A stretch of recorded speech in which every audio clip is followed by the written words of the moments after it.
நேற்று caste audio function காலையில் 1 மணி நேரம் மழை. எப்படி மழை நினைச்சு கொட்டி எடுத்துச்சு. ஆடியோ ஃபங்க்ஷனுக்கு வரவேற்குது.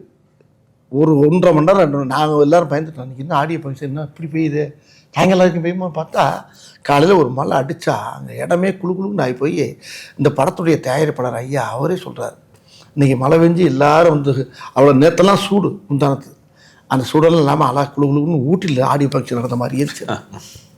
ஆனா நான் ஆக்சுவலா ஜென்யூனா யோசிச்சேன், இவ்வளவு நாள் வெயில் போயிட்டே இருக்கே, டக்குனு ஒரு நாள் மழை பெய்யுது. அது என்னைக்கு பாருங்க, மழை சொன்ன கரெக்ட்ல வந்து எங்கேயோ கரெக்ட் ஆகுது. ஓப்பன் ஸ்டேடியம் வேற, ஓப்பன் ஏரியா, அது ஒரு அரங்கத்துக்கு கூட கிடையாது, ஓப்பன் ஏரியா. ஆனால் மழை காலையில் ஒரு 2 மணி நேரம் பெய்ஞ்சுன்னா அப்போ இந்த படத்துக்கு பெரிய இந்த படத்துடைய அம்சமே வேறு மாதிரி மாறுது. இந்த படம் வந்து எப்படின்னு கேட்டால் ஒரு நல்ல ஸ்கிரிப்டு என்ன செய்யணும்னா அதே நம்மளை தேடி வந்து என்னை வந்து எடுங்கடாகும்.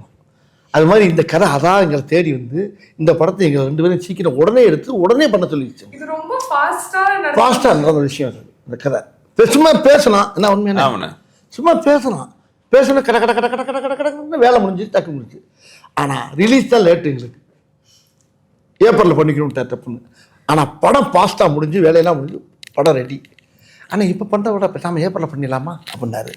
ஆனால் ரொம்ப நல்லதுண்ணே, பிள்ளைகளாம் பார்க்குறதுக்கு நல்லாயிருக்கும், நல்ல லீவ் டைம், அருமையான விஷயம் அப்படின்னா கரெக்டாக அதே மாதிரி வந்து அமைஞ்சு அழகாக அன்றைக்கி உங்கள் பக்கத்தில் உட்காந்து பேட்டி கொடுத்துருக்கோம். சார் அதான் சத்தியமா சொல்லணும்னா சின்ன வயசுல இருந்து வந்து நாம வந்து உங்க காமெடி சீன்ஸ் பார்த்து என்ஜாய் பண்ணாம இருந்ததில்ல. இன்னைக்கு வரைக்குமே அது வந்து எவ்வளவு வாட்டி பார்த்தாலும் திருப்பியும் அதே ஒரு எனர்ஜி, அதே ஒரு வைப் எப்பவுமே இருக்கு. ஸோ கண்டிப்பா எனக்கு தெரிஞ்ச ஏப்ரல்ல ரிலீஸ் பண்ணது ஒரு கிரேட் ஐடியா. ஏன்னா எங்க சின்ன ஜெனரேஷனும் வந்து இதே பார்த்து என்ஜாய் பண்ண மாதிரி நல்ல அருமையான டைம் அது. இது ரொம்ப எல்லாருமே எங்கள் ஃபேமிலியில் கூட சொன்னாங்க, ரொம்ப பசுமையான நேரம், குழந்தை குட்டிகளுக்கெல்லாம் ஒரு வந்து ஏன்னா ஒரு திருவிழா மாதிரி. ஆமாம், சம்மருங்கிறது பார்த்தீங்கன்னா ஒரு பக்கம் லீவு, இன்னொரு பக்கம் எல்லா தமிழ்நாடு ஃபுல்லாக மாரியம்மன் கோயில் திருவிழா நடக்கும், எல்லா கோயில் திருவிழா நடக்கும். ஸோ அந்த திருவிழா கொண்டாட்டத்தோட கேங்கஸ் கொண்டாட்டமும் சேர்ந்து இருக்கும். ஜனங்கள் நல்லா சிரித்து வாழும், சிரிச்சுட்டே இருக்கக்கூடிய அளவுக்கு இந்த படத்தை சுந்தர்ஜி அவர்கள் டைரக்ட் பண்ணியிருக்காரு. படத்தில் அவரும் நடிச்சிருக்காரு.